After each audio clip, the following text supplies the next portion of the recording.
By show of hands, how many of you here remember drive-in cinemas? Come on, put up your hands. Okay, that's great.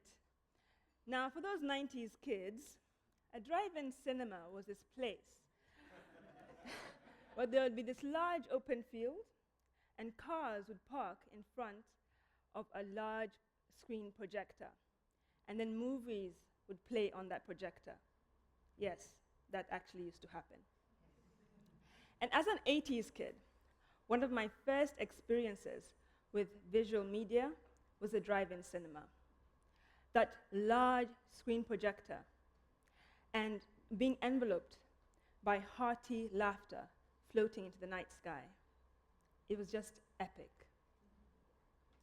It was almost a replication of storytelling by the fireside. Today, storytelling has transformed. Screens have become smaller and more mobile. And the African experience with visual media is a fast-changing one.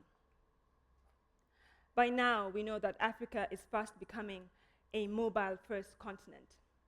In fact, data shows that by the second quarter of 2014, there were 20 million new mobile subscriptions from Africa.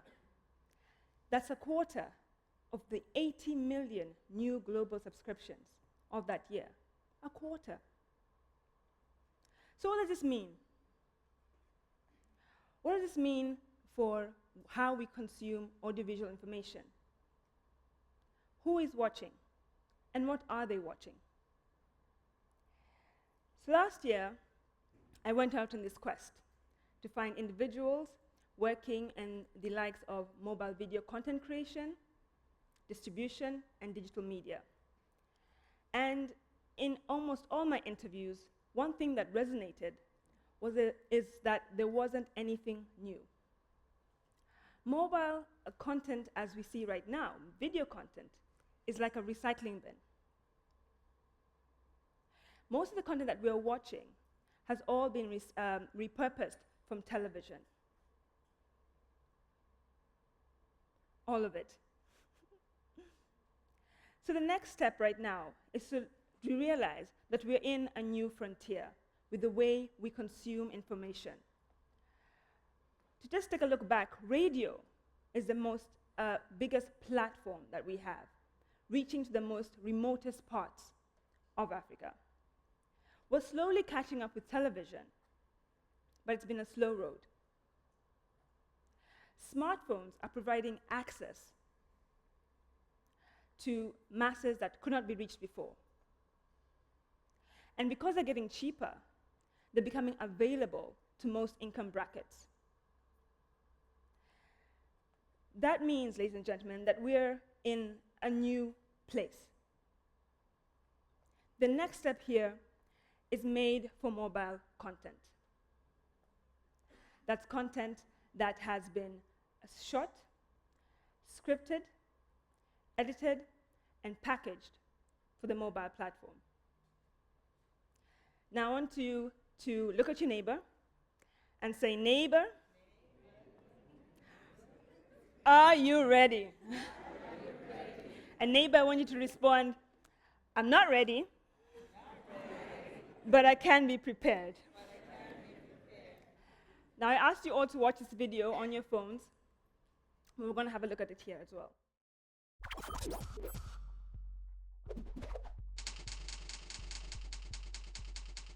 Kura ya maoni naweza kuiita ni kura ya uamuzi. Kwa mara ya kwanza katika historia ya taifa letu, tunafanya uamuzi juu ya mustakabali wa leo na wa kesho wa taifa letu la Tanzania. Ni muhimu kabisa unapokwenda kufanya uamuzi uwe umejihakikishia wewe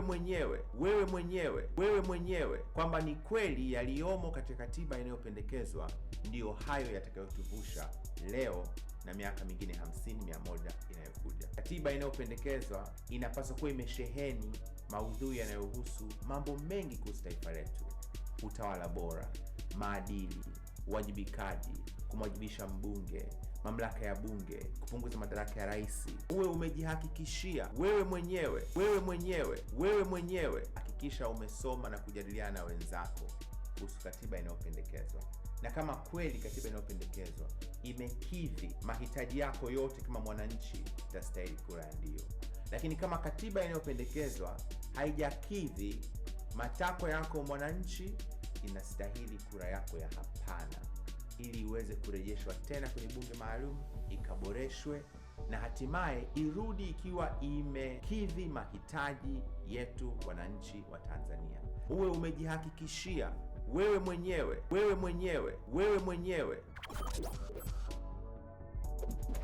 So earlier on this year, a couple of friends of mine and myself gathered and we scripted, shot, and edited several videos that we wanted to experiment with and spread through WhatsApp to the Tanzanian digital audience. The topic that we chose was the constitutional referendum, which was popular at that moment in time. And the presenter was someone that had a strong online following and was well versed in the topic of constitutional referendum. And so we then put out the video on Facebook and asked his followers to send us their numbers so that we can send the videos to them directly via WhatsApp. And the response was viral. But we had not factored in a couple of things. One, someone had to sit down and save all of those numbers, which we were not prepared for. And that two, the mobile bundles that we had to sending all of those videos. So we thought we were ready, but we were not prepared. Mobile has certain specifications that cannot be ignored.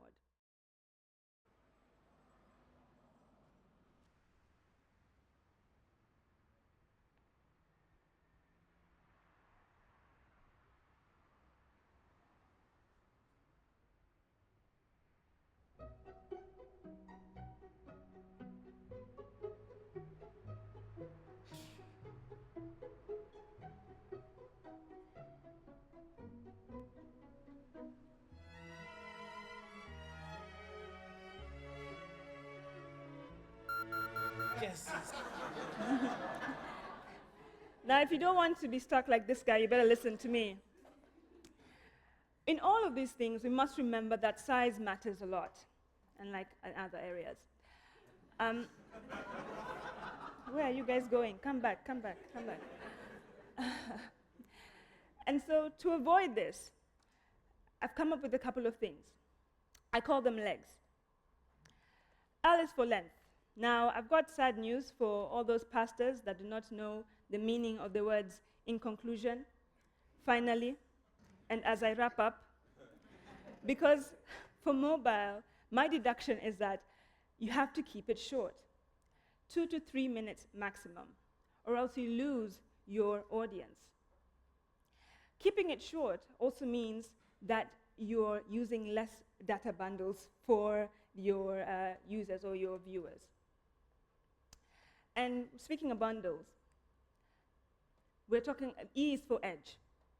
And mobile speeds need to be flying over that edge. Data usage directly correlates to the size of the video. And so you must keep your video small, 30 megabytes or less, maybe even 10 megabytes or less. Because if you keep it small and you keep it short, it's easier to upload, even on slower connections. And you also avoid this little thing called the loading circle, which we all hate, I am sure. G is for graphics. We must remember that the mobile is a communication tool that's now being transformed into a broadcast platform. And the screen of most mobiles are about the size of an average palm of your hand. So small detail is going to be missed. For effective messaging, you need to have these large letters all across your screen to get them to follow your video. Because we can't assume that your user or your audience is in a quiet place all the time. S is my favorite. S is for sharing. A couple of years ago, I was in a shopping mall parking lot, and I bumped into a couple of my friends. And from afar, I could see that they were all huddled around this small phone. And there was like a brief pause before this huge laughter ensued. And it just kept repeating itself. Brief pause, huge laughter. So my curious journalistic self went to find out what was up.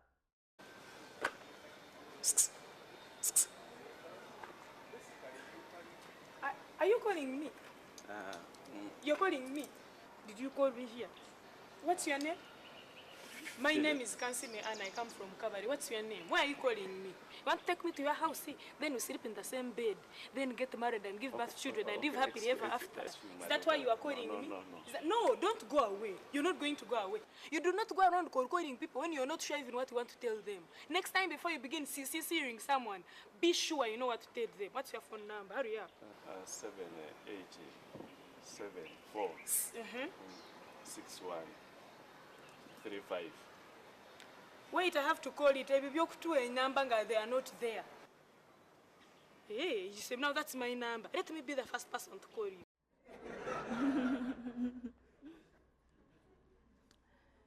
We've learned that humor is the doorway to your mobile video audiences. If you can get them to laugh, you can get them to watch. But there are other genres that are catching up. There's drama, there's news, and there's music. But we also have to prepare for the value chain dynamics. The relationship between mobile operators and content distributors and creators needs to be strengthened. Right now, mobile operators gain about 80% of the gross revenues, leaving out the rest for video aggregators and content owners. And this creates a content block. If you ask any producer, video producer out there, what the biggest problem is production cost. Mobile is easier to produce for. It's cheaper. The video I just showed you initially, Pole Pole na Katiba, took only 4 people to create. A small room, and even the editing could have been done with a cheap mobile app. So we're learning something new here.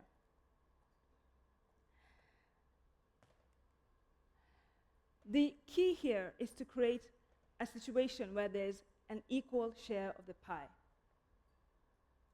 If mobile producers are able to get back what they earn from their creative output, they get to create more, meaning there's more content for you and for me to consume.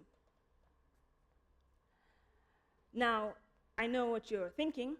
Tulanana, I'm already addicted to my phone. You want to make me into a phone zombie? I want you to calm down and hear me out. Earlier this year was my best friend's birthday. Now, my best friend and I have been friends for like 5, 6, 7 years, if you cut out the time that it took to stalk her, pin her down, and make her submit to my awesomeness. But that's neither here or there. And in all that time, we haven't hugged. Like really, really hugged.